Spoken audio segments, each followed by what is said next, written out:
Alright, welcome back dito sa special episode natin in our good friend's Yes! place. Speaking of in the house, ikaw, bro, you were among the first persons who actually made this very good observation, which is parang taas ng kalidad ng house, lower house kumbaga, or House of Representative right now. Nakita natin sa the quad hearings, Yes. young guns, young goons, whatever you want to call them, and now yung prosecution panel, which has Chel Jokno, Leila De Lima, mga luminaries, and then some interesting spokesman pwede natin pag-iwanan. Yeah. And then, of course, now, alam mo, bro, every time I post something about Senate or Boy Kilay or Jesus Kider, purong abolish Senate, Senate.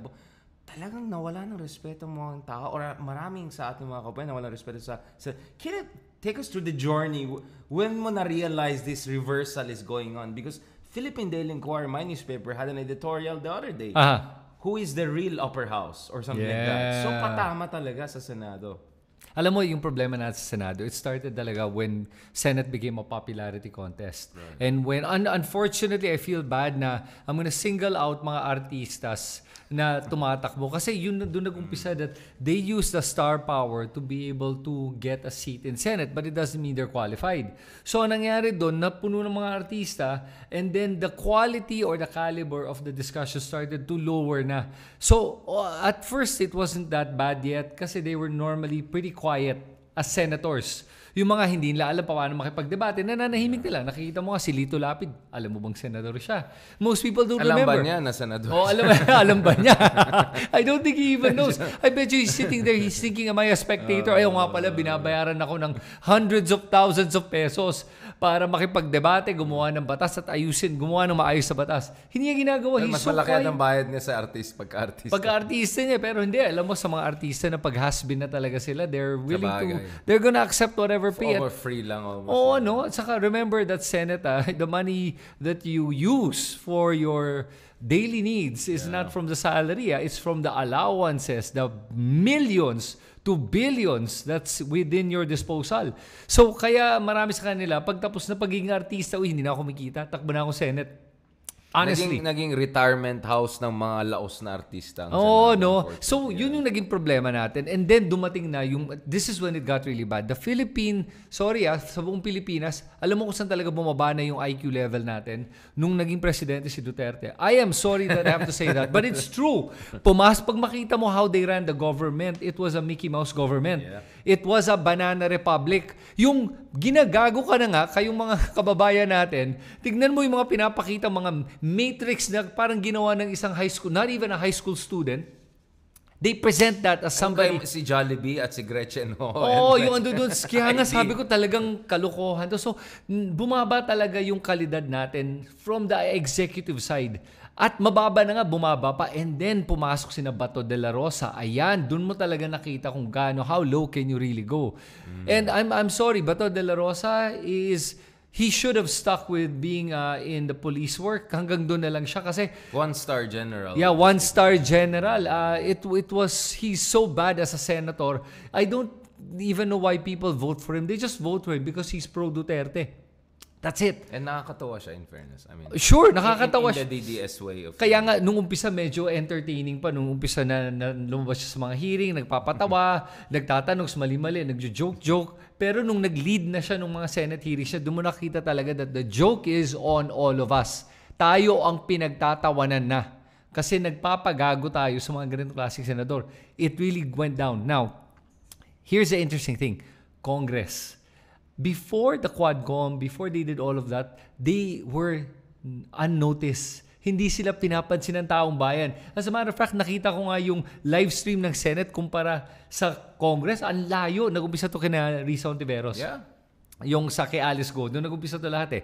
Yung sa Senate, ang taas ng ratings sila, nakikita ko. Pagdating sa House, nung gawa sila ng hearing, House walang nanonood. Then suddenly, the shift happened when all the evidence started coming out and you saw how the line of questioning was happening. Right. Revealed so much about the real problems with Pogos, Alice Go, and all of that. Doon na tumaas yung Congress. And then superstars came out from there. Si Beatrix, Luistro, yan. Oo, sina Rodriguez, Yung isa hindi na nanalo. Ang pangalan yung sexy boy, yung may Si Dan Fernandez. Pero mahirap kasi tinakbuhan niya in fairness. Oh, that was a hard. Yeah, and he wasn't running for Congress. He was running for another position. Governor ba? Governor, but na hindi mahirapan talaga siya doon. But regardless, si Abante nakalusot na. Oh, yun. Ano ba? May bumalik. It's that's an interesting case in itself. Yeah. But yun na nakita kong dito, Richard, between Congress and Senate. Now Congress is coming out on top. As Senate, it magnified and amplified yung pagkapalpak ng mga senador natin with the way they question, the way they interpolate, and the way they deal with the resource people versus how the Congress did it. And the way they handled all the big resource people, how they handled Duterte, how they handled Sara Duterte, how they handled all the other people. Nakita mo talaga yung difference ng kalidad ng dalawang yun. I want to go back to this, but first of all, going back to the Senate, ako para sa akin, may tatlong stages tayo ng degradation. The first one is remember, Nene Pimentel resigned as a Senate President sa sobrang garapalan na nangyari when, was it 11 senators, Coseteng, Nikki, remember, for me, that was when the rot really started. Diba? Kasi people forget it. For me, that was the first thing. Nakita natin yung Senado, people who we expected a lot from were basically tuta ng isang presidente na mali. And I think that's where doubts began to emerge. Remember, Nene Pimentel, he resigned from, sobrang nabastusan siya. Now, these people are just voting for their own political survival or political interest. This is not about their job as the Senate, the upper house. So, until now, things were not looking too bad, diba? Meron kang Jovito Salonga. Yes. Mahirap ka here and there. But I think that's where suddenly the integrity of the institution was coming under question. Then the second phase, I would say, fast forward, is really when the Senate failed to stand up to Digong, and when Digong went after its members, most especially Laila de Lima, what the heck did the Senate do? Wow! And then nung palaos na si Digong towards end of his term, yung Farmali investigations na ginawa nila Lacson and Dick Gordon, saan napunta? Diba? Do you get what I'm saying? And then the way Duterte would just slap around senador, yan, si Bongo, pasenado ko na yan. Diba?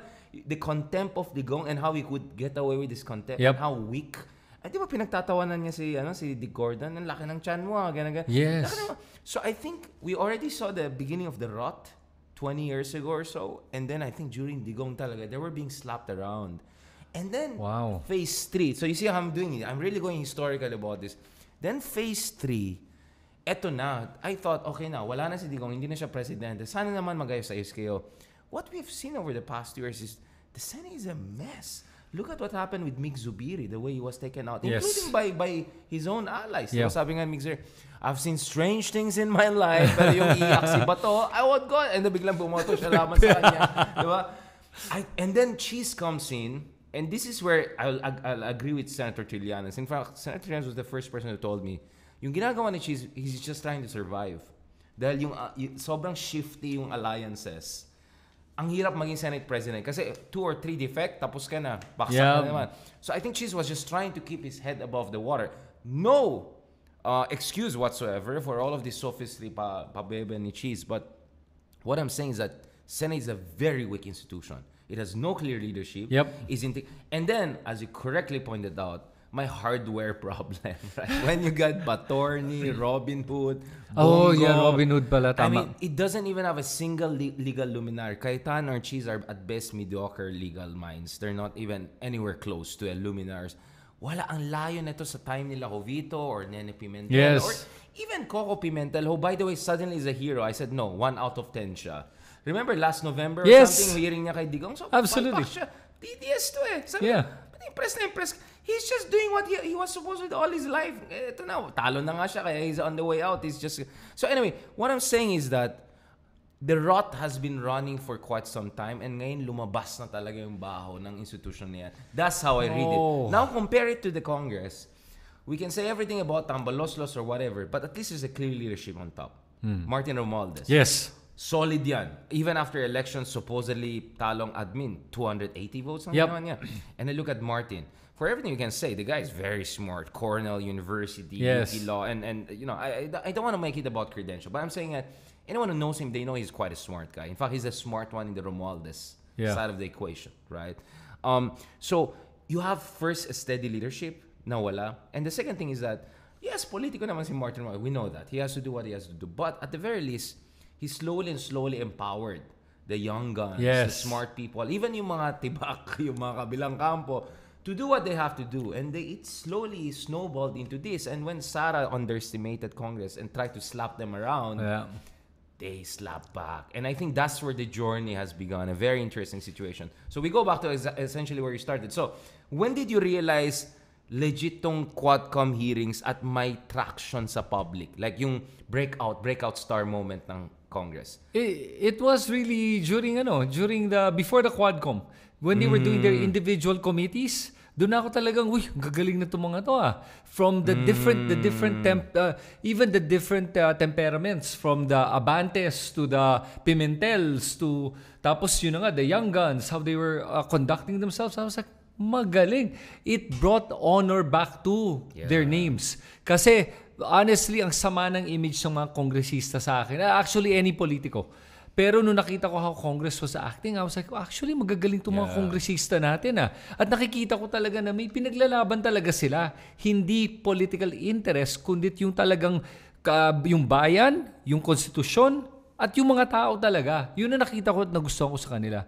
And then, add mo pa dito, that I like how Romualdez is allowing all sectors to speak out. Yeah. Remember, you're talking about Akbayan. And they're vocally against BBM, right? Pero they were able to file an impeachment case. Si Percy, Exactly. So for me, nakikita mo dito, even the Kabataan Party List, they were able to speak out. And all of them are able to do what they need to do, even though they know that, hey, we're not on the same side. Yeah. But at least we're working together towards building a better nation.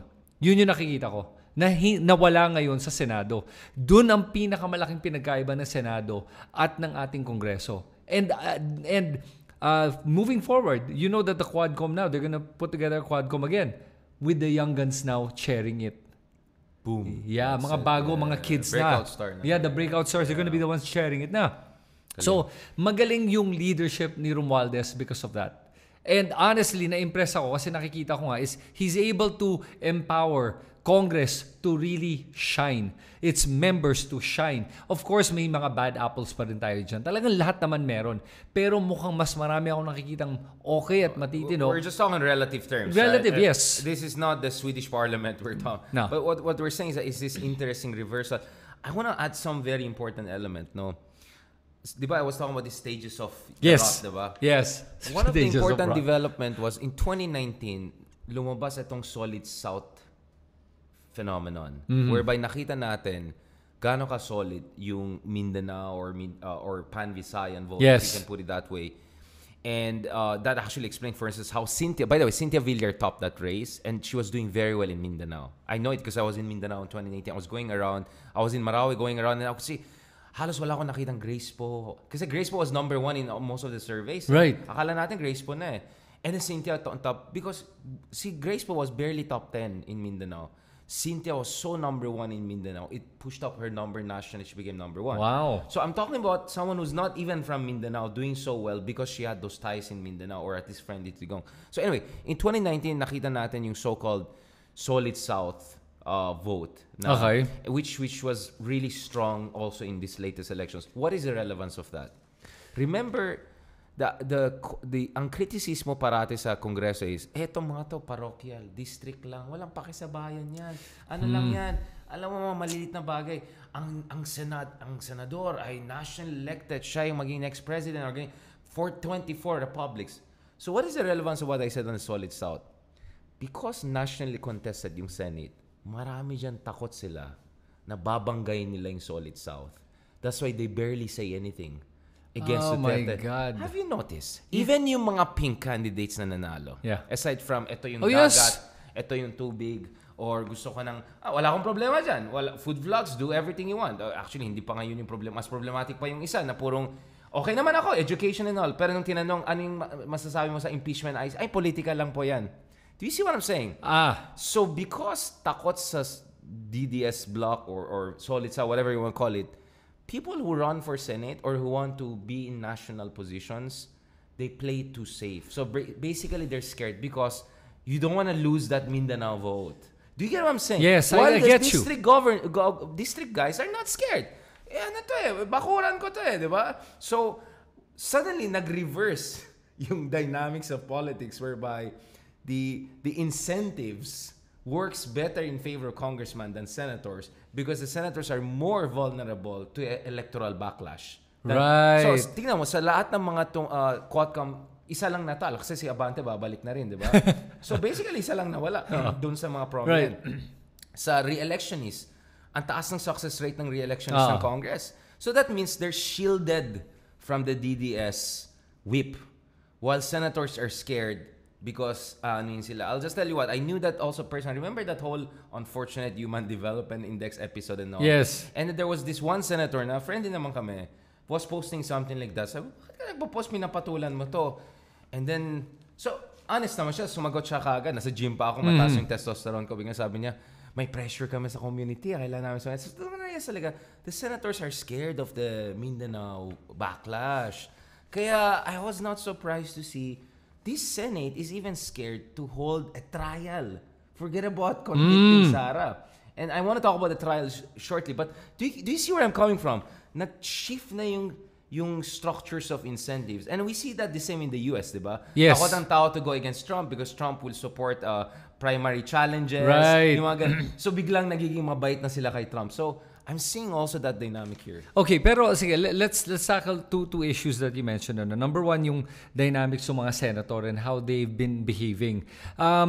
Yung nakita ko dito was because it was election time. I think you've noticed, even with yung mga senatoriables of the Alianza are now speaking up very strongly. Erwin Tulfo, yeah. Tito Soto, Lacson. very strongly. Lacson. They're not mincing words, ha? They're saying that the Senate has screwed up. Yeah. Erwin Tulfo came out strong and considering si Rafi Tulfo was in that same Senate and they said nga he voted nga for the remanding, di ba? Pero pag tinignan mo yung video, hindi man lang niya tinaas kamay niya. Yeah, and then nalungkot siya nung tinaas ng kamay nila, no? But okay, so I don't want to apologize for Rafi. Simple lang kay Rafi. He doesn't want to come off as he's aiding the downfall of Sara because he's considered as a potential rival. For me, he overcorrected. Mali yung ginawa niya. But you understand where he's coming from. Yeah, parang ayaw niyang lumabas na gusto niya ano. Parang he's not over-eager. Ganon. Yeah, na parang I will beat her in 2028 if it comes to, which will be our next episode shortly. But I was still the same. But you're absolutely right. I watched yung mukha ni Rafi because Rafi was just next to, I think, Nancy or Grace but anyway, he was just right next to the big five. Yep. And you could see parang yung mukha niya, parang yung ganon. Yung parang nahiya pa siya sa nangyari. Pero he did not vote to remand. Yun din. Actually, he never put his hand up. Yeah. That was the thing. I was like, wait, he didn't put his hand up. Akala ko abstain siya. I first call, I said abstain siya. And then, 18? Kaya nga baka hindi ko nakita, sabi ko. Tinignan ko ulit. Hindi niya tinaas kamay niya. Hindi niya tinaas. Abstain nga siya eh. Yeah. So, unless nga, nung tinanong nung vote, baka nung tinanong nga nung vote, hindi pa napunta yung camera, nagangat na siya, binaba niya agad. Kaya nga, nahiya siya. Nakita mo sa mukha. Yeah. So with regards to Rafi yun, pero nakita ko nga, as soon as the election's over, now they got elected, the Alianza candidates are now speaking up. Now, let's see what happens when they get to Senate. Can they keep up that bluster? Kaya ba nilang panindigan yung mga sinasabi nila ngayon? And let's see what Kiko and Bam are gonna do once nandun sila Senate. Let's talk about that because in the next episode, I want to talk about how vulnerable is Sara Duterte and how that's opening up the space for rivals to come out. In fact, there are even conversation again that Bongo may make a move if he does. So let's discuss that in the next episode. But before going there, ang ganda nung ni-raise mong point eh. I mean, I'm very impressed with what Erwin Tulfo has been saying. I'm impressed by the sense of urgency of Lacson, of Tito Soto. Tito Soto is basically saying, let me come back and take over as Senate President. Because Boy Kila is a joke. Let's talk about Jesus Kadari. Do you think he'll survive as Senate President? I don't think so. Honestly, I think... Should he survive, do you think? I don't think he will survive. Honestly, I think Tito Soto could take the Senate presidency back. He's well liked by a lot of senators. He has experience. At kaya niyang panindigan yung mga sinasabi niya. Cheese is he's weak. He is weak as a Senate President. And kaya ang gulo-gulo ng Senado natin ngayon. What happened with the impeachment? Do you even call that an impeachment trial? What they did I don't know what's going on. Honestly, no one can tell you what's going on. No, I'll tell you. I'm gonna say it. I'm not a lawyer, but I'm gonna say it that this is the problem. They started making up their own rules. that weren't even in the rule book. They're not even things that should be done. Yung ginawa nila is, pag tinignan mo sa mga batas, wala naman to dito Yeah. Teka, ano yung ginawa? Kaya nga sinasabo, even legal luminaries are like, They're what did they do? confused. Yeah. Did they just Kasi invent? sui generis, I think they misunderstood sui generis as if we can do whatever we we want. But that's not how it works. There's constitution, there's Senate rules. In fairness to Coco Pimentel, it was very clear. May parameters po tayo. Hindi pwede mambo-jumbong Mickey Mouse. But that's where you can see how weak Cheese is and how weak Senate is. He's trying to keep everyone on his side. Yes. Parang may kunyaring konting trial para wala magalit sa kanya. Pero at the same time, walang dismiss, pero may remand. Pero may jurisdiction and trial pa rin. You get what I'm saying? Like, he's trying to impress everyone and he's impressing no one. Kaya nga yun ang problema ni Cheese. He could have, a Senate president, said, I'm sorry, that's out of order. You cannot do that. If you want to bring this back to the Congress, invite na natin yung prosecutors para sila mag-explain. Yun lang ang pwedeng gawin. He could have said that to Bato and Bato would have listened. Who did it instead? Alan Peter Cayetano, being the middleman. Let's try to compromise. Sabi niya, with this. bago magpalit ang isip si Bato, parang we have to appease pa Batorni. Yun na nga Hindi ko na-gets yung part. Bakit pa tayo concerned sa feelings ni Bato na baka umiba? And if even Alan Peter had said, Bato, sorry, walang kwenta yung sinama mo, tapos na yan. Coco Pimentel said it You just needed the Senate President to back up the right logic. Sinabi na ni Coco Pimentel yun, no, that's wrong. You can't do that. If Cheese has just said, sorry, you're right, you can't do that, tapos. Trust me, Bato would not have pushed for it anymore. I talked about Nene Pimentel resigning in principle. Imagine, sa sobrang nabastosan ka sa nangyari, you just resign to say, this is a joke, right? This guy is holding on to power while just bleeding the integrity of Senate and making a joke out. Sabi ko nga, actually, if you really look at it, we're teetering on the verge of constitutional crisis. Yes. This is a total mess. It's a mess, brother. At saka bad trip pa dito, yung sinabi pa ni Cheese na, let the Supreme Court decide kung ginawa namin is unconstitutional or not. Listen, I don't care if it was unconstitutional or not. Here's the problem. You're weak. You're creating the constitutional crisis that should not even have been there had you made a strong stance, which didn't have to be that strong because it was logical. It made sense to say, oh nga, tama po kayo, Senator Pimentel. Yung sinabi nyo, and Bato, I'm sorry, yung binaplano mo, you don't understand Senate rules and being an impeachment trial court, hindi pwede yan. Tapos, he could have said that. But my God, the guy, kumbaga kung may gera or kung may legal battle, I would not want Cheese on my side. He would have been could out of power immediately. The country will not survive if this idiot. No.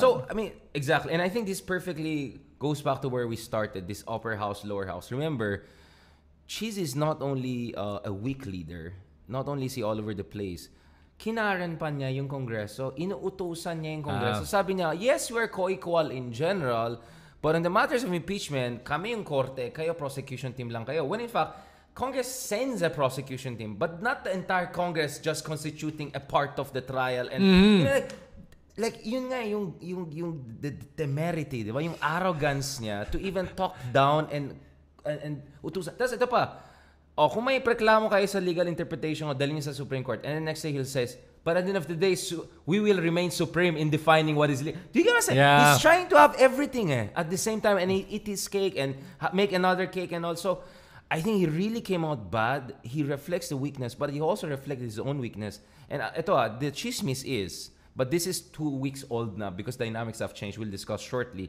because BBM seems to be much more confident now about the direction of the wind.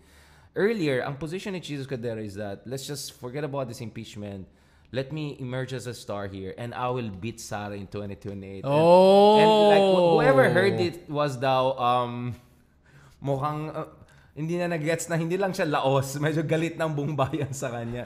So nag-ambition pa siya na he will just mumbo-jumbo this thing and then position himself as a defender of law and order. Oh my But now God. He's a joke. He's totally out of the equation. So I'm just telling you, may pagkadalulu rin si Kuya. Hindi lang weak. I think he has that guy. I remember I was in college in UP. He was like that. Hindi na siya nag-improve. He's still pension 2, pare. Yeah. Yung style lang talking niya, yung approach niya sa pa-safe, pa-cute, wala naman laman, vacuous. yung nagra-rhyme pa na corny. Wala talaga pare.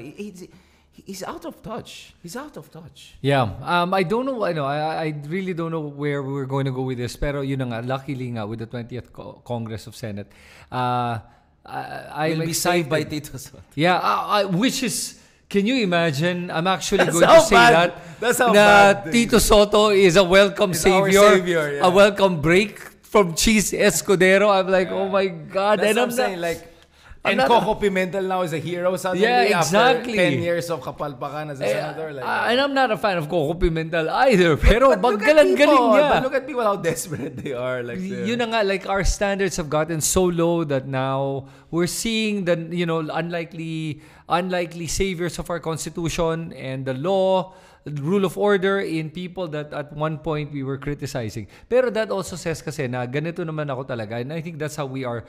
Pag may nakikita tayong tama, call out the right. Pag may good, may good. Pag may mali. Ganun lang yun. Yeah, we're fair. Even if I don't like somebody, kung maganda yung ginagawa niyang trabaho, maayos naman, why not? And Coco Pimentel did well. Grace Poe went on the side of the correct side. Nanindigan siya. I was like, wow. in fairness, Nancy Binay and Grace Poe were the only two senators who didn't do the feast bomb in 2019 when they won. So consistent. For me, Sherwin Gatchalian is the surprise wunderkid. Yeah, well, Sherwin, alam mo, Sherwin, I've always thought that Sherwin was fair with how he acts on things generally. Generally. So, mas even-keeled siya kumpara doon sa iba na sobrang talagang one or the other sided sila. So, I'm okay with Sherwin Nancy Binay, I'm okay with Nancy Binay as well. Nakikita ko na somehow she's really trying to do something here. And wala na siya nga. She's gonna be a mayor now of Makati. But the replacements, I'm very hopeful.